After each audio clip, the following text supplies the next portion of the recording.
On September 16, 2025, Gaza City awoke to the thunder of Israeli tanks and bulldozers, two full divisions crossing the border in a massive ground offensive. The city, already scarred by airstrikes, now faced a new horror street-by-street combat between Israeli forces and Hamas militants entrenched in tunnels below.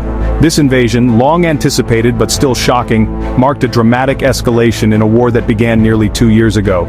Israel's stated goal: dismantle Hamas's infrastructure embedded within civilian areas and seize control of Gaza City.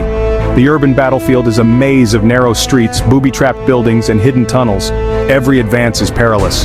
For soldiers and militants, it's the start of a brutal confrontation. For civilians, a nightmare with no end in sight. The city's skyline, once iconic, is now a silhouette of ruins and smoke. As tanks roll in, Gaza braces for a long, devastating siege. The ground offensive triggered a humanitarian disaster. Over 320,000 people fled Gaza City in days, joining millions already displaced. Families escape on foot, in cars, or on donkey carts, carrying what little they can, with no safe haven in sight. Makeshift shelters overflow, food and water are scarce, and airstrikes hit even supposed safe zones. Gaza's hospitals are overwhelmed, running out of medicine and fuel, forcing doctors to make impossible choices.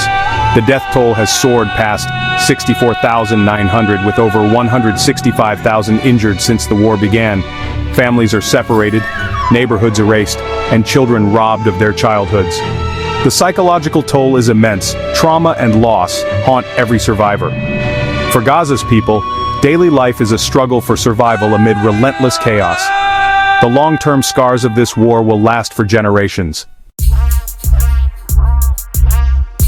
The world has responded with outrage and division. The UN and European leaders condemn the offensive, calling it intolerable and warning of deepening civilian suffering.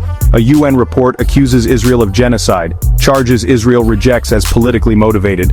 Some nations like Spain and Ireland demand action and recognize Palestinian statehood, while the US stands firmly with Israel.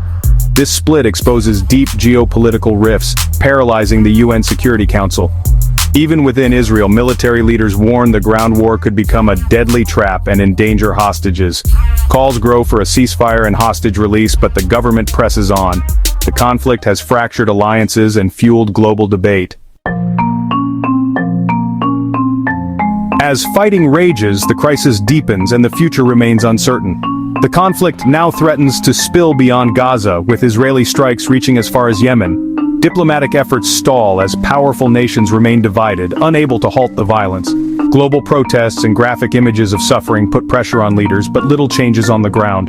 For Gaza's families, survival is day-to-day. Safety, food, and hope are in short supply. A ceasefire seems distant, peace even further away.